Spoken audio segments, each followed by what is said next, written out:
Oi, pessoal, tudo bem? Bem-vindos ao meu canal. Hoje é o vídeo no qual eu vou falar sobre dois livros que eu li no mês de julho, dois excelentes livros que eu quero comentar com vocês. Duas autoras antigas, que não estão mais vivas. Uma delas é a Virginia Woolf e a outra é a Katherine Mansfield. Virginia com Ao Farol, e Katherine Mansfield é uma coletânea de contos chamada Êxtase e Outros Contos, que contém 5 contos. Foram leituras de realmente muito destaque no meu ano,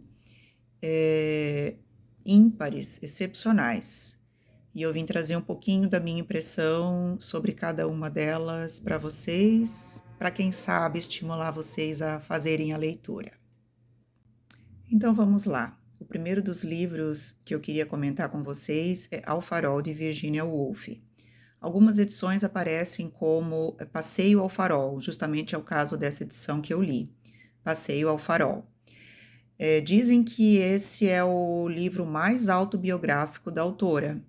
Eu gostei por conta disso, para conhecer um pouquinho mais da vida dela, embora a gente saiba que nem sempre o autor coloca exatamente, né, todas as coisas, não digamos assim, considerado uma biografia, uma autobiografia, mas os estudiosos da autora dizem que tem muito da vida dela ali.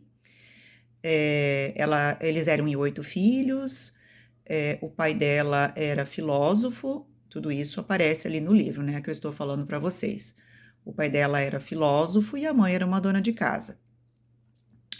Então, o livro ele vai contar a história do passeio que a família faz a uma ilha chamada Skye, que por coincidência, um parênteses aqui, é a mesma ilha que aparece, não lembro se numa música da série Outlander, se vocês observarem, aparece esse nome, Skye.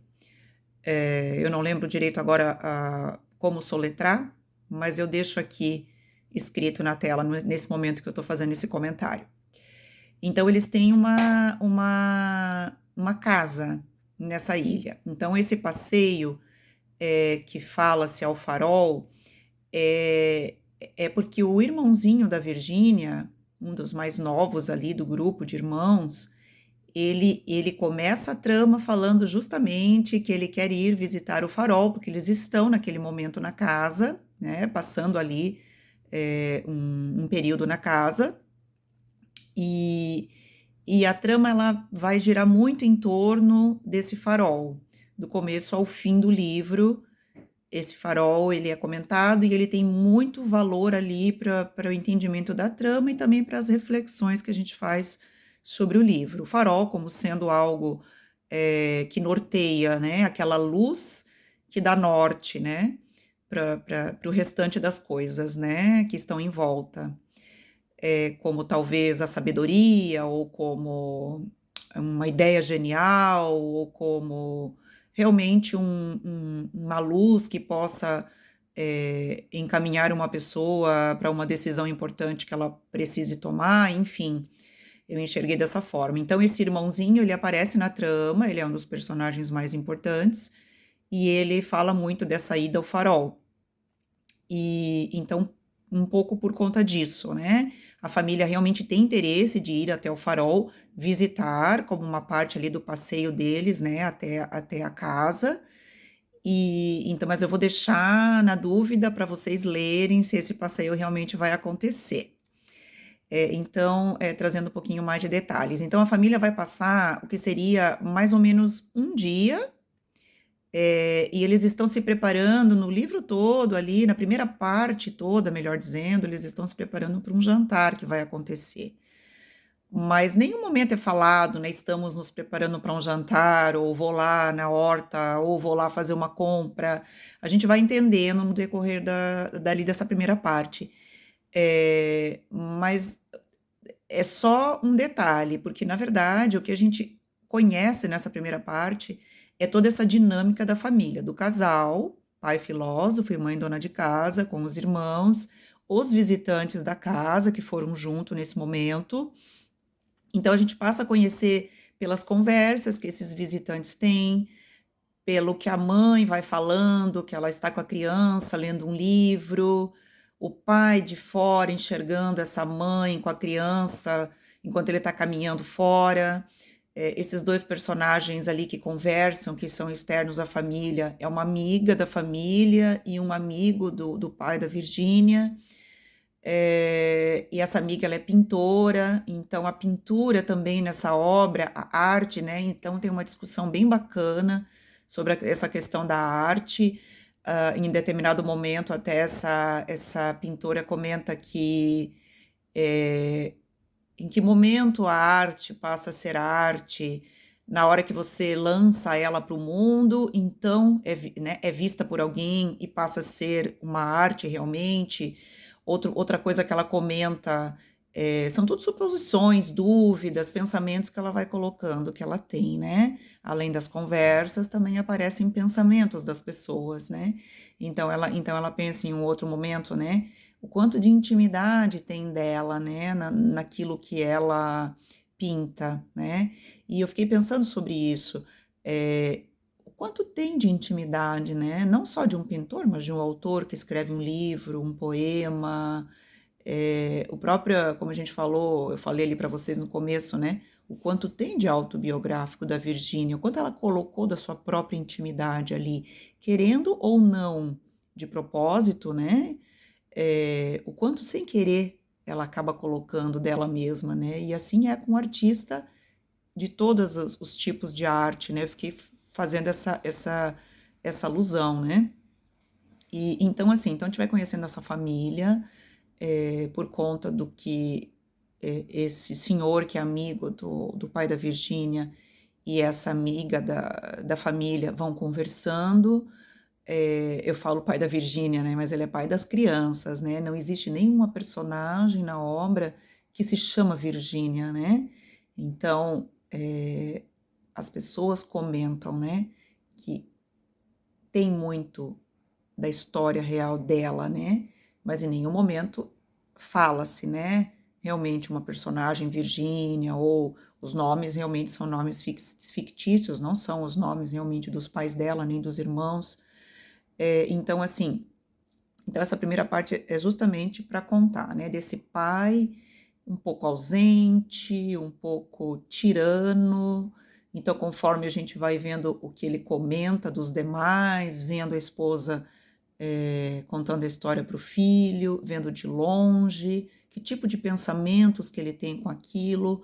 Ele é um pouco, eu não sei a palavra se cabe bem arrogante, mas como um filósofo, ele é um filósofo, não é que não é bem sucedido, mas ele teve uma ideia que foi muito cultuada no momento, como todo filósofo, é seguido pelas pessoas, vira um filósofo por conta de uma ideia, né? E ele tem essa ideia em algum momento, mas passou, ele não teve mais nenhuma ideia, então ele acaba sendo aquele filósofo de uma ideia só, é o que dá a entender. Então eles não têm uma vida extremamente confortável, porque também é só ele que, entre aspas, trabalha, né? A mãe, ela com 8 filhos, imaginem, ainda naquela época que não era comum uma mulher trabalhar, né? Então o sustento deles vem pelo pai. Então é muito colocado assim na trama como ele, o filósofo, o trabalhador, a mãe, dona de casa, é muito reforçado, né? Ela como a pessoa que está, além de estar cuidando do filho, além de estar consolando o filho por conta do passeio que não vai acontecer ao farol, então aparece todo esse cuidado que ela tem, ela fica chateada com outros personagens que falam com a criança de modo muito direto que o passeio não vai acontecer, a criança fica chateada, então aparece ela falando, né, desses outros personagens, então assim, essa coisa muito, muito amável da mãe que acalenta, que nutre a família, que supre, né, então é ela que está pensando nesse jantar que vai acontecer, né. Então essa primeira parte é sobre, então, conhecer essa família, conhecer essa dinâmica com os demais, né, personagens que são ali os visitantes. Então a gente vai conhecendo passado e presente de todos, por conta das conversas que vão acontecendo e os pensamentos que vão acontecendo. A parte do jantar, que então acontece ali no finalzinho, assim, dessa primeira parte, é sensacional, foi uma das partes que eu mais gostei. É muito aquela coisa dos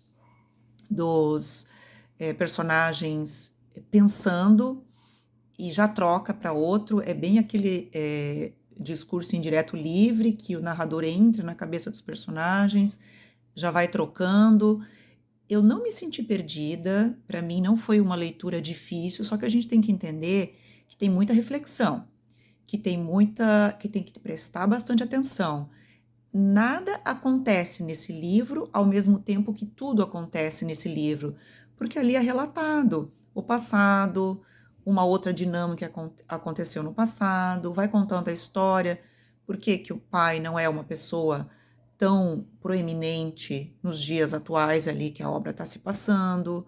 Então, tudo isso são coisas que aconteceram e que a gente tem que entender como os acontecimentos do livro. Naquele momento que eles estão ali, no presente deles, que vai acontecer esse jantar, que eles estão ali confraternizando, realmente não acontece muita coisa.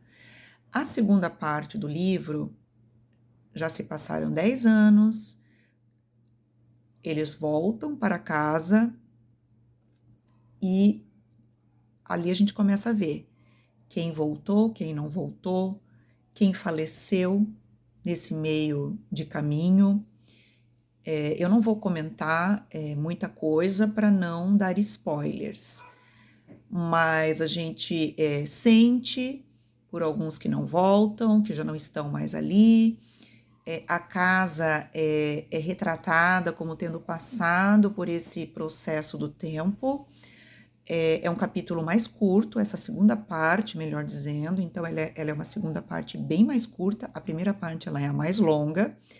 Então, essa segunda parte, ela traz todo esse passar do tempo, desses 10 anos, no qual a família não voltou.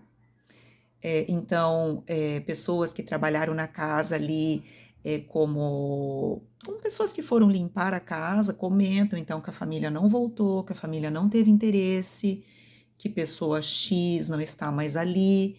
Então, você começa a ver a deterioração, não sei direito a palavra agora, da casa atrelada à deterioração da vida, né? Essa é a reflexão. A casa decaiu, a casa não passou por obras, ninguém voltou à casa nesses 10 anos, ninguém teve interesse em voltar. Ao mesmo tempo, as vidas também mudaram muito. Será que para pior? Será que para melhor? Como estão esses personagens que nós conhecemos na primeira parte? O que aconteceu, né, para alguns não terem voltado porque não estavam mais realmente nessa vida?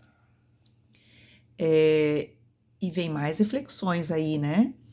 Então ali essa parte eu tenho a impressão ali que eu levei uma meia hora mais ou menos lendo. A primeira parte ali leva, vamos supor, umas 2 horas, né? Então realmente, mas é a parte da casa, né? Então é o que representa essa passagem do tempo. O que acontece com as pessoas?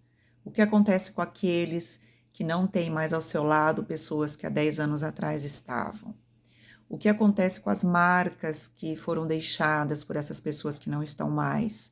O que acontece com as marcas que vêm sendo trazidas com o decorrer do tempo por conta de relacionamento com algumas pessoas e pessoas que ainda estão na vida ali daqueles que estão então nessa segunda parte. Então vem a terceira parte, que aí é uma reflexão ainda maior. Porque na primeira parte, eu já dou um pequeno spoiler, o passeio ao farol não vai mesmo acontecer. Por isso a criança fica frustrada, por isso a mãe fica chateada, porque as pessoas falam tão diretamente com essa criança, sem pensar que ele ficaria chateado. A mãe sabe da importância que tem para essa criança esse passeio. Então, na última parte, então, eu deixo então em aberto essa nova tentativa para ir ao farol. Pessoas que iriam junto naquela primeira parte também já não estão mais aí.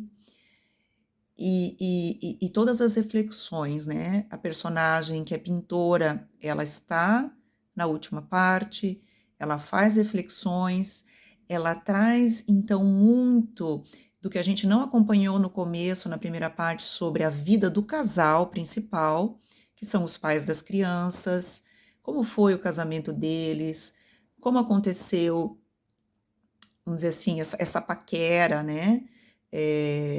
Do pai, que era um filósofo, da mãe, que era uma senhora, uma senhorita, né? Ainda não casada, mas que passa a ser uma senhora que vai seguir o seu marido em tudo. E a gente começa a ver e enxergar essa senhora, essa mãe, de uma forma completamente diferente do que a gente enxergou na primeira parte. E o pai também. Muitas coisas se invertem na nossa cabeça, na nossa imagem, na nossa reflexão. Personagens crescem na nossa ideia de boas pessoas, personagens decrescem na nossa ideia também. Tudo isso pela reflexão dessa pintora. Aparece também um senhor que na primeira parte conversava com ela, né, por quem a gente veio a saber ali de muitas coisas. Ele também aparece na última parte, mas como ele já tinha certa idade na primeira parte, ele já está bem mais idoso na última parte. Então é um livro cheio de reflexões, cheio de reflexões referentes à passagem do tempo, o que nós deixamos na Terra, o que nós influenciamos na vida das pessoas que nos rodeiam, os traumas que pessoas podem vir a ter por conta de relações que nós influenciamos. Então, é um livro cheio de reflexões. Eu amei esse livro. Dizem que Virginia Woolf é difícil. Eu não diria que é difícil, mas é uma obra que não apresenta muitas ações. Por outro lado, acontece tudo nesse livro, tudo. Falam que muitas pessoas preferem Mrs. Dalloway, esse eu ainda não li, mas também eu conheço muita gente que prefere Ao Farol. E eu já posso dizer que eu amei Ao Farol, assim como eu também amei Orlando, que foi outra obra de Virginia que eu já li. Tá? É uma obra interessantíssima, até gostaria de trazer aqui para o canal, em algum momento, a minha impressão sobre essa obra, porque ela tem uma dinâmica muito interessante, da passagem de 4 séculos. Então eu gostaria de trazer em outro momento, quem sabe traga, mas então quando eu ler Mrs. Dalloway, então eu vou poder opinar direitinho, mas por enquanto Ao Farol para mim é excepcional e Orlando também é excepcional, tá bom? Eu desejo que tenha influenciado você nessa leitura e vamos então à próxima opinião que eu vou trazer sobre o livro da Katherine Mansfield, ok?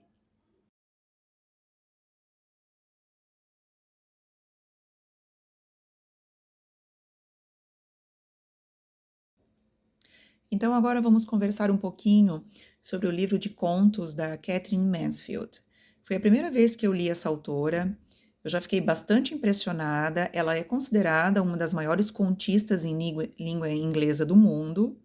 Ela é neozelandesa e é uma das principais autoras, entre autoras e autores da Nova Zelândia. E ela foi contemporânea de Virginia Woolf. Essa é a grande coincidência desse meu mês literário. Foi realmente uma grande coincidência, não foi de propósito. Cada um dos livros faz parte de um clube de leitura do qual eu participo. Então, realmente foi uma grande coincidência. E elas foram amigas, inclusive. Isso é conversa para outro vídeo, mas elas foram amigas, elas se apoiaram enquanto escritoras, elas opinaram na escrita uma da outra, elas trocaram cartas. Inclusive, Virginia comenta que a única escrita da qual ela tem inveja é a de Katherine Mansfield. Então, para vocês verem, se Virginia inveja, é porque não é pouca coisa, né? Então, esse livro tem 5 contos. Deixa eu ver se eu lembro o decor. Êxtase, Festa no Jardim, A Vida de Ma Parker, As Filhas do Falecido Coronel, e eu vou lembrar o outro que agora está me fugindo à mente. Eu vou comentar sobre cada um deles,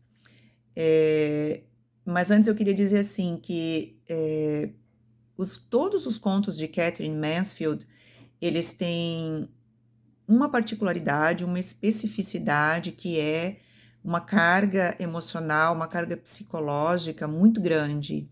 Ela traz bastante emoção, ela traz bastante sensibilidade, ela traz bastante da vida cotidiana, personagens comuns. Eu, inclusive, gosto muito de obras assim, romance, conto, vida comum, a vida como ela é.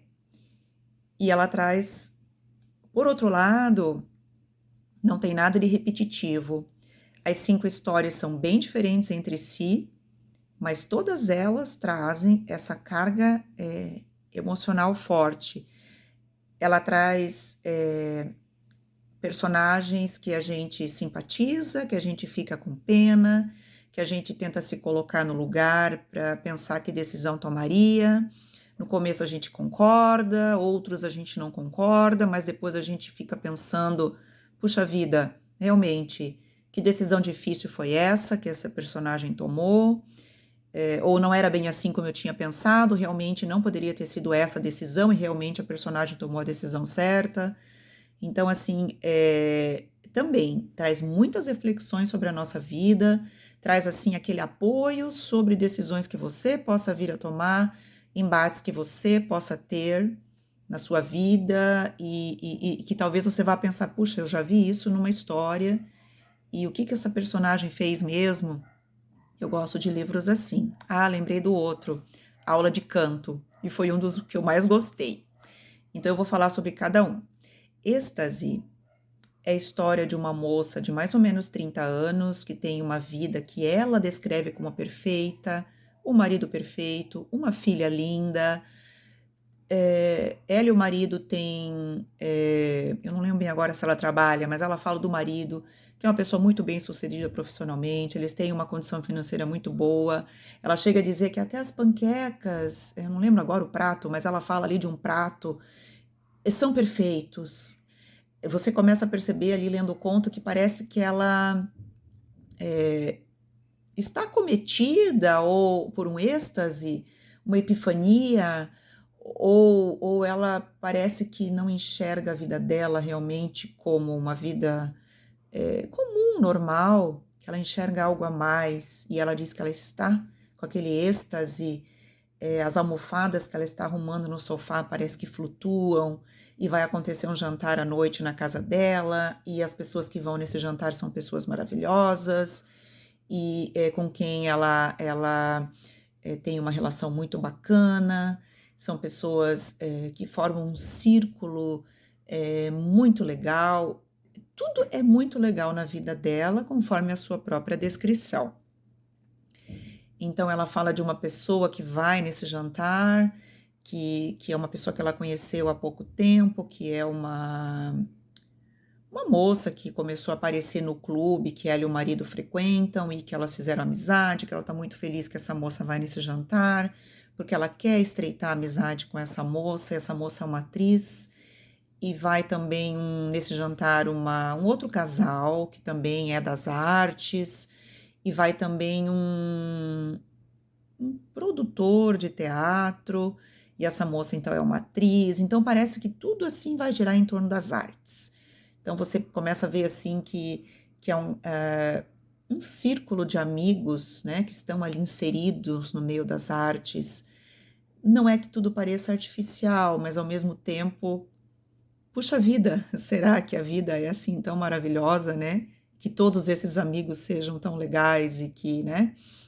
Então esse jantar transcorre de uma forma maravilhosa, conforme a descrição. Eles conversam, eles trocam ideias muito promissoras de arte, de cultura, e parece que acontece uma química muito grande entre a personagem e essa pessoa que ela queria, com quem ela queria estreitar o relacionamento. Mas parece que só as duas percebem isso. Olhares, a gente não chega a entender bem na obra se é um interesse mútuo, de cunho paquera mesmo, ou se é só esse êxtase que as duas têm, então por conta disso acontece essa química que seria mais com relação a uma amizade apenas, não dá para entender muito bem. Quando esses personagens estão indo embora, a gente entende que algo a mais existe entre essa personagem, essa amiga, artista, atriz, e uma outra pessoa que também está nesse jantar. E isso vai desencadear reflexões muito interessantes em nós. Eu não vou contar para não causar spoiler também, mas o grande foco ali desse conto é justamente essa relação dessa atriz com uma outra pessoa que está nesse jantar e todas as reflexões que a gente vem a tirar com isso, especialmente sobre esse êxtase que essa personagem ali, dona da casa, está sentindo.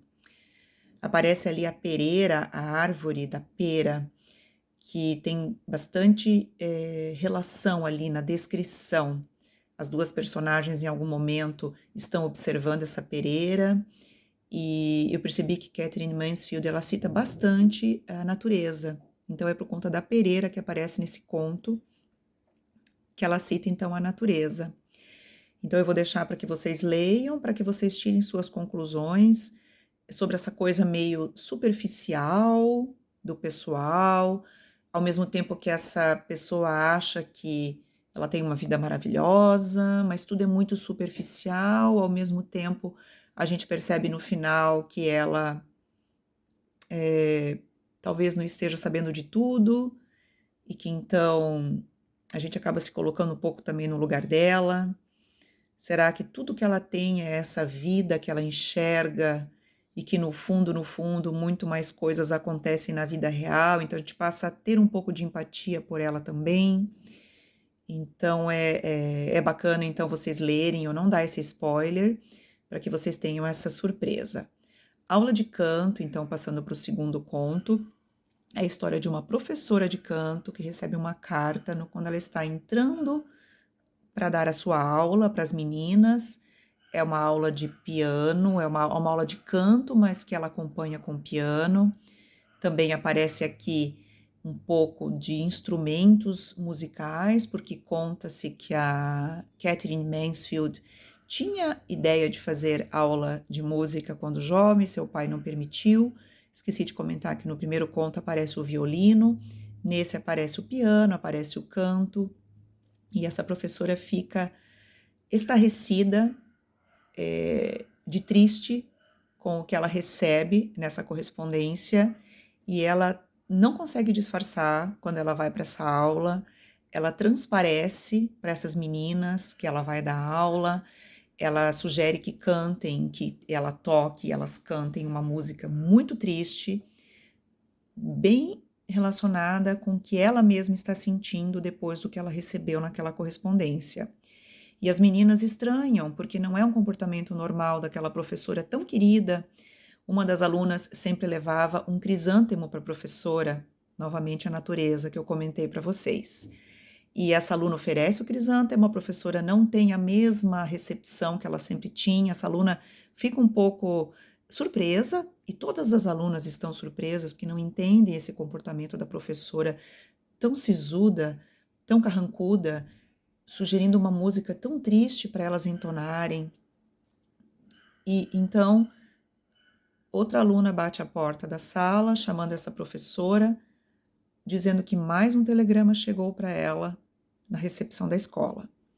E a professora vai e volta, e ela volta completamente modificada.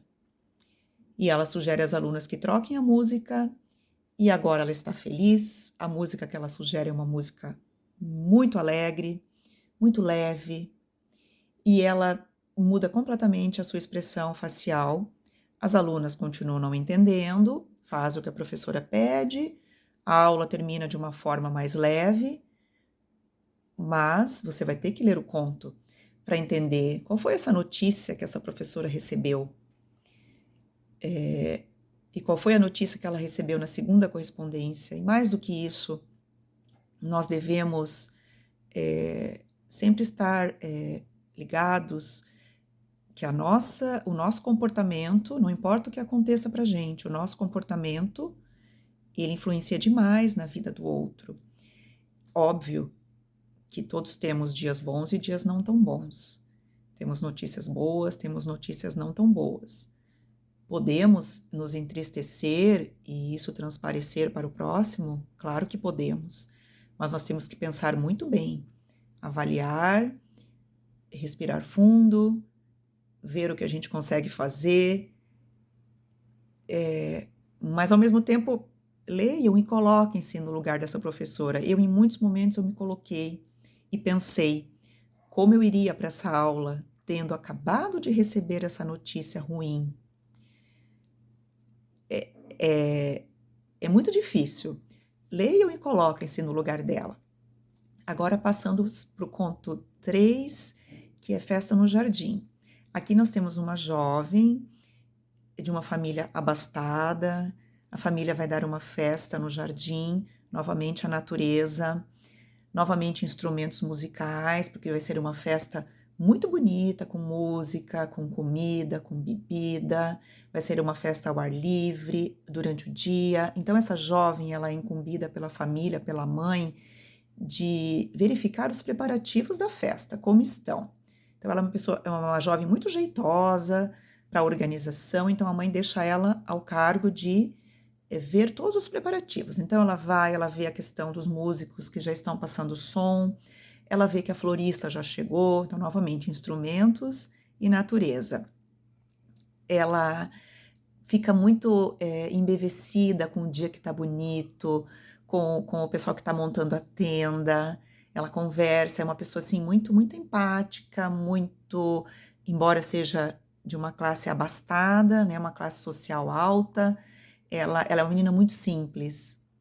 Então ela vai até a cozinha e ela descobre ali por meio da conversa das pessoas que estão na cozinha, fazendo os quitutes para a festa, os funcionários da casa, ela descobre que um vizinho muito humilde faleceu naquela manhã. E ela começa a se questionar se essa festa deveria acontecer. E ela vai conversar com a mãe, dizendo que ela acha que a festa não deveria acontecer. Afinal, como eles podem dar uma festa sendo que um vizinho, uma pessoa humilde, acabou de falecer, que seus familiares estão enlutados naquele momento? Como eles podem dar uma festa sendo que eles são vizinhos, não são amigos, não têm relações? Mas essa moça, ela se coloca no lugar da família e ela acha que essa festa não deve acontecer. Ela conversa com a mãe questiona: como assim, minha filha? Nós não podemos simplesmente cancelar a nossa festa. E essa menina fica indignada, ela fica triste, ela se coloca no lugar da família, ela tenta convencer a mãe, ela tenta convencer o pai, as outras irmãs, ela tenta de tudo. E novamente você vai ter que ler o conto para saber o que vai acontecer. Se essa festa vai ou não ser cancelada. E o que vai acontecer com base nessa decisão que essa família vai tomar, a mãe vai tomar, o pai. Será que a mãe vai ser convencida de que essa festa não deva acontecer? Eu me coloco também no lugar da mãe, em cima da hora, os convidados quase chegando. É uma festa que vai acontecer ali logo após o almoço. Então ali já deve ser o que eu imagino, umas 11 da manhã, meio-dia. Tem como a gente cancelar uma festa, né, com tantos convidados? Ao mesmo tempo, coloque-se no lugar daquela família enlutada. Os vizinhos do lado dando uma festa com música alta. Coisas que você está vendo que as pessoas estão confraternizando, né? O que essa menina pensou é muito certo, é muito correto, né? Então, ao mesmo tempo que a mãe comentou também Aí em algum momento eu pensei, não, a festa tem que ser cancelada. Depois eu pensei, puxa vida, realmente, a mãe também tem um pouco de razão. Mas a mãe dizer, é impossível cancelar essa festa? Não, não é impossível, né? Mas então, né? O que diz a ética, o que diz o nosso coração, o que diz esse conto no final? Leia para você saber. A Vida de Ma Parker conta a história de uma senhora que trabalha na casa de um literato. Ela chega para trabalhar numa manhã, o literato pergunta sobre o seu neto e ela informa que seu neto faleceu. Essa senhora está muito triste. O literato parece não ter assim muita empatia com o momento dela, embora ele não seja, não tenha um comportamento ruim, mas ele também não tem a noção da tristeza dela, ele acaba se afastando para um outro cômodo por não saber muito bem como lidar com aquilo. Então a gente acompanha o tempo de trabalho dessa senhora nessa casa, remoendo a sua tristeza, remoendo a sua vida, que é muito triste, uma vida sofrida desde a sua juventude, quando ela decide sair da casa dos pais para procurar trabalho e melhores condições de vida.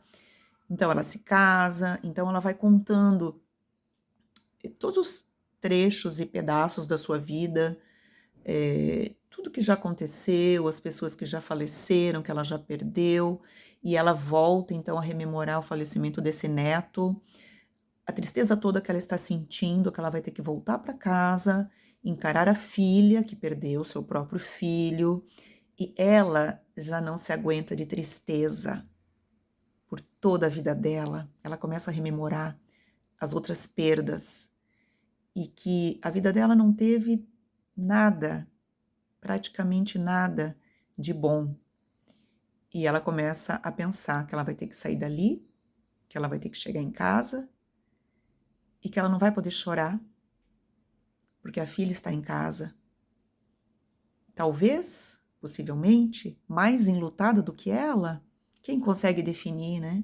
Qual é o luto maior? Quem está sentindo mais? A gente diz, não, a mãe com certeza sente mais. Será? Às vezes não, né?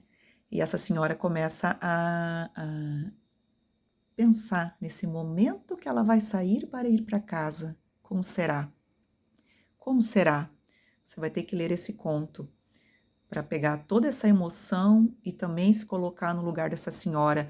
Esse conto ele traz assim aquele olhar que nós, um pouco mais guarnecidos de condições boas aí de vida, que temos condições, que conseguimos ler um livro, que temos uma internet, que temos tantas coisas, né? Que a vida nos proporciona. Se você está vendo esse vídeo, se você tem internet, se você gosta de literatura, é porque você tem um mínimo de condição, né? E essa senhora não. Então a gente se coloca no lugar, enquanto leitor, dessa camada invisível da nossa sociedade que a gente não enxerga. É culpa nossa? Talvez seja. Aquele literato que não sabia como lidar. Vamos puni-lo por não saber como lidar? Nós sabemos como lidar? Nós enxergamos essa camada, né? Quantas Ma Parkers passam pela nossa vida e talvez a gente não enxergue nem fique sabendo o que ela está passando.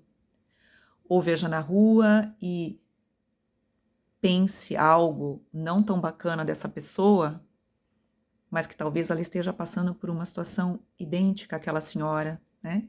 Então é para a gente refletir.